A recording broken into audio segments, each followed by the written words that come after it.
Está con nosotros Ruth Palacio, fiscal general del Estado encargada. Buen día, gracias por estar aquí. ¿Por qué sintió la necesidad de sacar este comunicado público? ¿Por dónde resiente su gestión las críticas que se han emitido públicamente? Buenos días. Muy buenos días, gracias por la invitación. Nosotros hemos actuado, digo, como siempre una fiscal de carrera actúa de manera técnica y es lo que yo he realizado. He hecho análisis, he verificado que estaban también de despachar muchas cosas. No es el único caso que se sacó, lógicamente por lo que implicaba a quienes de alguna manera se denunciaron, salió esto a la luz, pero son muchos casos que se abren a diario investigaciones previas y nosotros no hemos hecho distinción de ninguna naturaleza, simplemente hemos cumplido con nuestro trabajo y hemos avanzado conforme lo que iba quedando para el despacho de los fiscales. Y uno de ellos tuvo esta indagación y se la sacó porque estábamos ya con una denuncia, si no estoy mal, como alrededor de 3 semanas. Tenemos que despachar nada más. Yo le quiero preguntar, parece imposible no mirar esto en el contexto de la política nacional.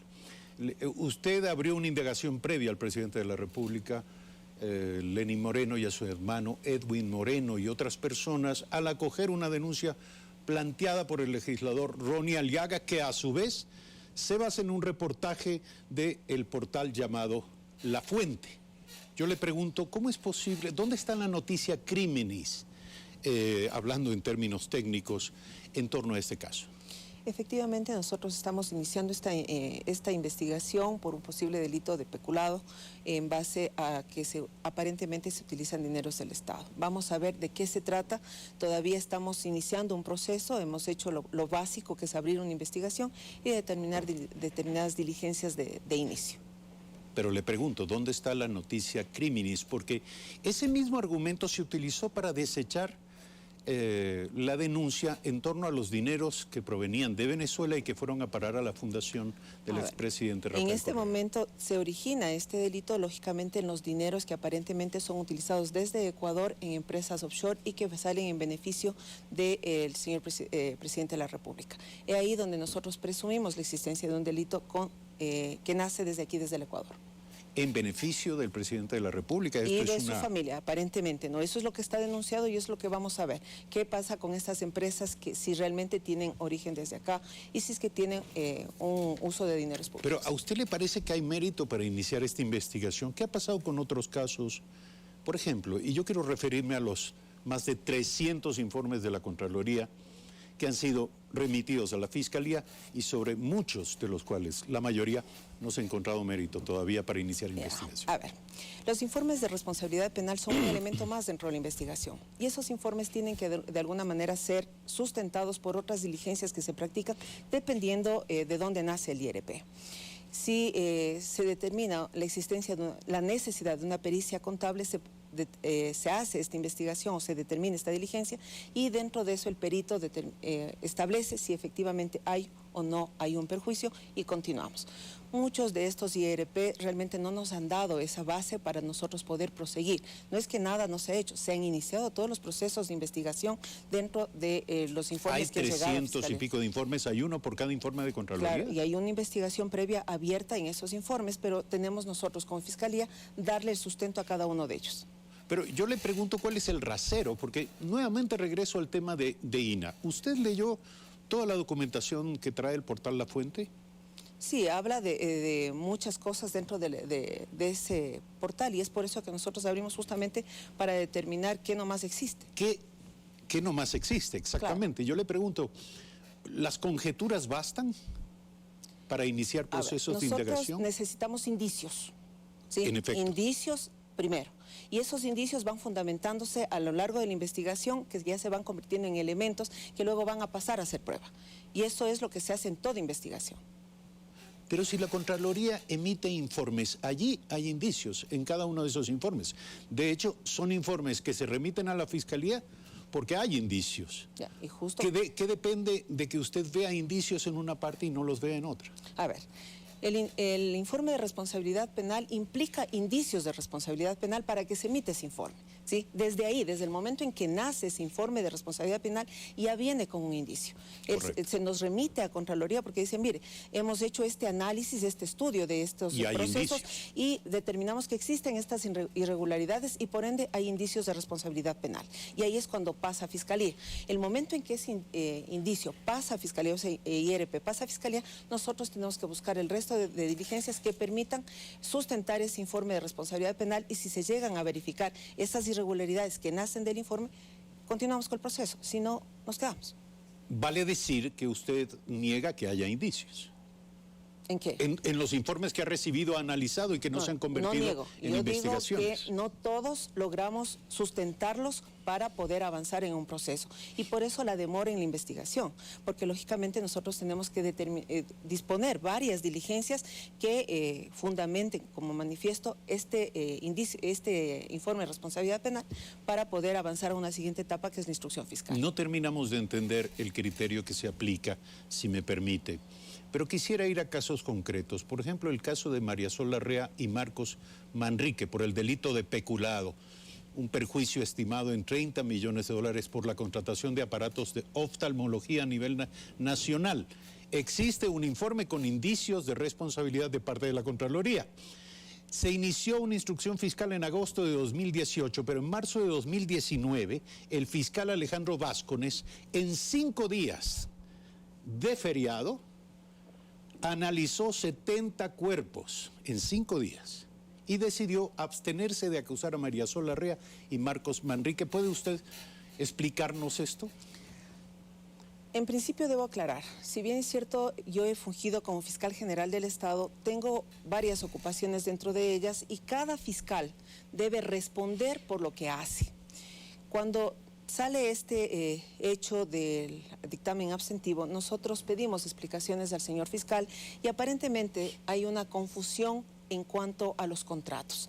Sin embargo, en detalle... ¿Qué confusión, disculpe usted? Que hay un contrato en el que aparentemente no tendría responsabilidad, que es sobre el que se resuelve el caso, y hay otro que está abierta a otra investigación y que está confundiendo. Sin embargo, dentro de este contrato donde se emite un dictamen abstentivo, sí hay acusados, y contra ellos se irá la acusación respectiva con el IRP. Pero no todos los implicados en esta causa resultaron, de acuerdo a lo manifestado por el fiscal, responsables de este ilícito. Aclaro, hay acusados, no necesariamente las personas a las que se... Pero ¿no le merece alguna curiosidad esto de revisar 70 cuerpos en 5 días?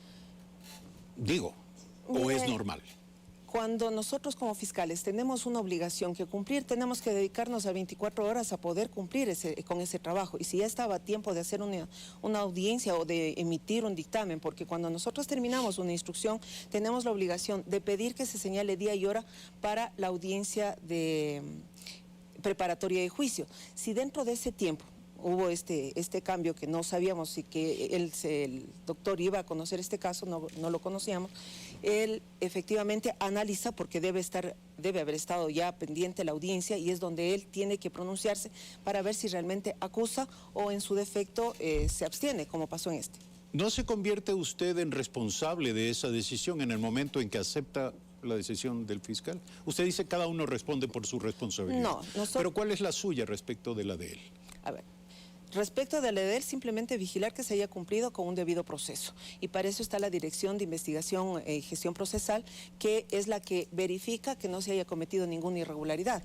Pero la ley establece un procedimiento de cómo tiene que hacerse ese proceso, por ejemplo, en este tipo de casos o hay acusación particular o por la sentencia que emita, que debe pasar de 15 años, sube de ley en conocimiento del fiscal provincial.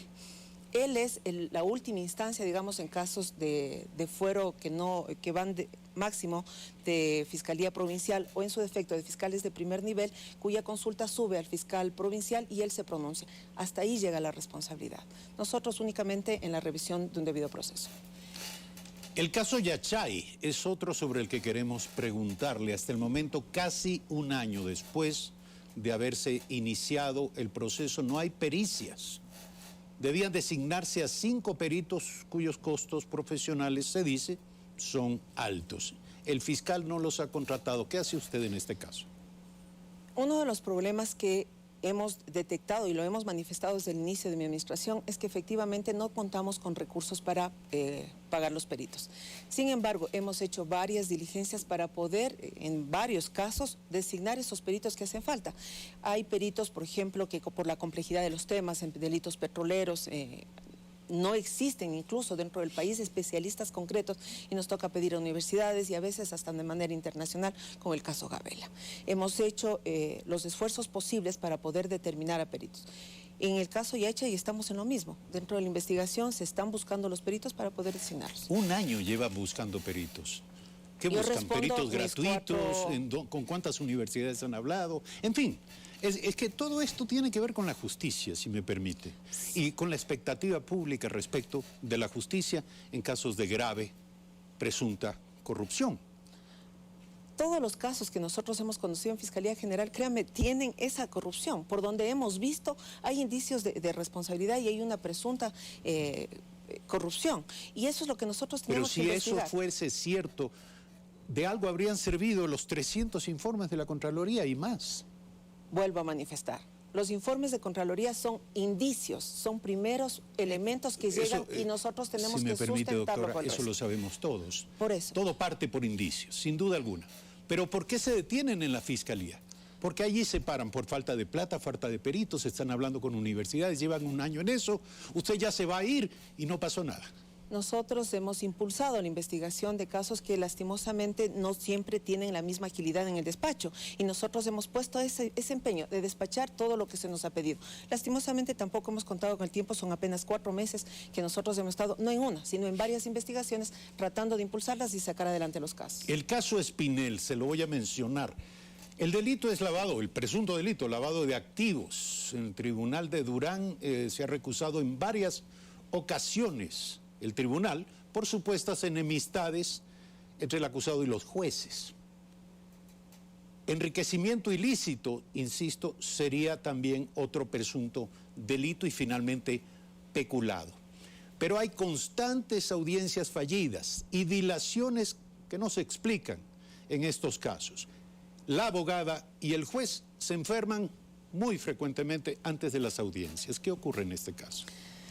Tenemos un problema bastante fuerte dentro de lo que es la provincias de la costa por lo general, y eso es lo que nosotros también iniciamos con gestión procesal, un estudio, saber de qué está pasando, porque no es el único caso en los que se presentan, es en la mayoría, casos en los que el fiscal titular lleva la investigación casi hasta el final y cuando ya toca una audiencia preparatoria de juicio, se enfermó y toca a poner un fiscal de última hora para que se haga cargo de la audiencia, y eso ha venido pasando. Saber las causas es lo que estamos nosotros investigando, qué es lo que pasa, pero lo que depende exclusivamente de Fiscalía son los señores fiscales. Lo de la Judicatura es un problema que también hemos conversado con el Consejo de la Judicatura para tomar medidas porque las cosas no pueden seguir así. A nosotros nos toca enviar a nuestros compañeros fiscales desde Quito con todos los expedientes que a veces representan hasta 41 o 50 cuerpos, trasladándolos a las provincias para que no se haga la audiencia porque hay este tipo de situaciones. Nosotros también hemos presentado un reclamo hacia el Consejo de la Judicatura, con quienes tenemos una mejor relación y estamos tratando de tomar medidas. Lo que usted nos narra mueve a la lástima por la estructura institucional de la Fiscalía. Falta de recursos, incapacidad, imposibilidad, falta de contacto o lo que sea. Pero más pena da el país, más pena da el Ecuador. Ninguno de estos casos, que son casos emblemáticos, que han generado tremenda expectativa pública, han tenido un proceso en la Fiscalía. ¿Usted sale conforme de su trabajo? Yo pienso que salgo debiendo muchas cosas, pero salgo debiendo no por mí, no por falta de trabajo ni por falta de ocultar algo. Eso sí tengo que ser clara. Yo he venido a mover los expedientes, a tratar de formarlos y sacarlos. Los que he podido darles forma han salido. Los que no, estamos en camino y estamos tratando de completar la información para hacer casos. Déjeme mencionarle, fiscal, el caso de Ramiro González. Obviamente los procesos penales están detenidos por la ausencia del imputado porque se encuentra prófugo de la justicia. Yo le pregunto, ¿qué ha hecho la Fiscalía para traerlo de vuelta? Estamos en un proceso coordinado con el Ministerio del Interior, incluso últimamente mantuvimos una conversación porque tenemos serios inconvenientes en Perú, donde sabemos que está. al parecer tiene, digamos, no sé, una red de información de que cualquier intento que se pretende hacer allá para capturarlo es conocido por él y vive cambiándose a cada rato de domicilio. ¿Sí? Entonces, estamos bueno, no se le puede culpar por ser tan listo, pero ¿qué hacemos? Eso le manifiesto. Institucionalmente. Estamos con el Ministerio del Interior, porque eso ya es una tarea del Ministerio del Interior, coordinando con la nueva embajadora, incluso de allá en Perú, para poder llegar a un operativo eficaz y poder lograr su captura. ¿Cuándo? Están trabajando. Eso ya es responsabilidad del Ministerio del Interior. El caso Refinería del Pacífico, que viene a cuento, porque como decíamos, donde unos veían una refinería, otros ven un aeropuerto.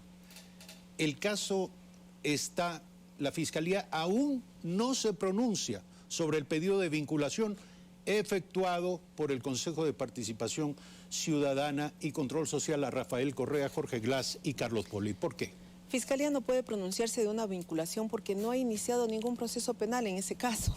Y solo se vincula a una persona. ¿Pero por qué se pronuncian frente a un informe del portal La Fuente y no se pronuncian frente a esto? A ver, nosotros no estamos determinando responsables, estamos iniciando investigaciones, que son las primeras fases para determinar si efectivamente hay o no hay el delito que se está denunciando. No es que nosotros hemos vinculado a nadie ni hemos establecido responsabilidades. Hay una denuncia, investigamos sobre esa denuncia, si existe el delito, entonces pasamos a individualizar a los responsables. Por el momento no hay nada, simplemente estamos iniciando una investigación y dentro de esa, al final, cuando ya se prevea si realmente existen delitos, se hace ¿Cuándo se inició la investigación? De Refinería del Pacífico. Sí. Lleva algún tiempo, pero respondo sobre el tiempo que yo estoy. Y nosotros dentro de esto ¿Desde que usted está cuánto tiempo lleva? 4 meses estoy 4 meses. Estamos ¿Y en qué tratando punto de está? incrementar. ¿En qué porcentaje de adelanto? Lo que nosotros hemos pedido, porque hay varias fiscales que estaban estudiando los casos de refinería por delitos, y hemos pedido que se unifiquen para entender el proyecto en sí, en su conjunto, y en base a eso sacar un resultado positivo. ¿Y qué han logrado entender hasta este momento? Le pregunto porque es muy importante saber. Usted está a muy poco de dejar su cargo. Le pregunto en qué punto lo va a dejar. Estamos ya designado el fiscal que se hará cargo del estudio de todo el proyecto. De hecho, ya empezó el estudio de todo este proyecto para que clarifique un poco más el tema que está investigando. Porque cuando se subdivide esto por delitos, no siempre encuentran un fundamento para configurar un delito. Pero si lo hacemos en conjunto, de pronto sí tenemos la idea global de lo que ocurrió en ese proyecto y poder sacar un resultado positivo. ¿Cuándo? Ya queda para la señora fiscal Quedará general. para la próxima.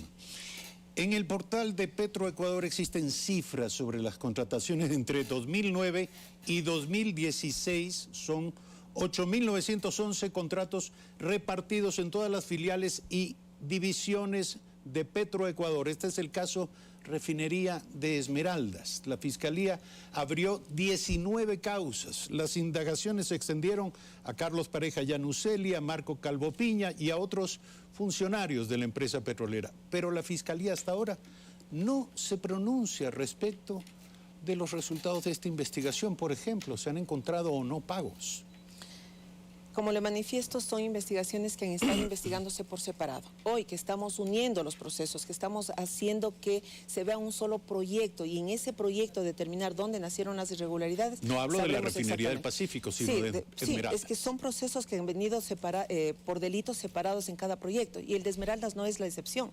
Entonces eso es lo que estamos tratando de entender el sí. Porque usted le pregunta al fiscal que ha estado investigando por delito, le dice, realmente, doctora, yo no logro configurar el delito denunciado. ¿Por qué no lo logra?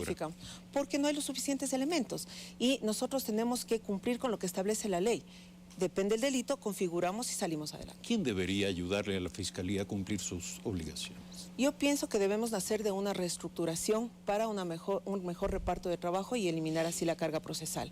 Una vez que tengamos eso, nosotros sí tenemos que orientarnos y hacer reuniones de trabajo, como lo hemos venido haciendo de último, para incluso lograr desentrampar lo que los fiscales encuentran como obstáculos y avanzar el trabajo. Yo pienso que un trabajo en conjunto va a lograr los resultados que queremos. ¿No es esto que usted está diciendo el principal obstáculo? Una Fiscalía que no acierta a encontrar por dónde le entra el agua al coco, dónde está el delito. Es decir, no termina de ensamblar las piezas, armar un proyecto, comprender lo que ha acontecido. ¿No es ese el principal obstáculo? Pienso que en la forma en la que se repartió el trabajo, desde mi punto de vista, muy respetable el resto de los criterios que han venido manejando y por qué se han llevado así las investigaciones, es que efectivamente se dividió el trabajo. Porque por contratos separados, entiendo, no se estaba configurando el delito.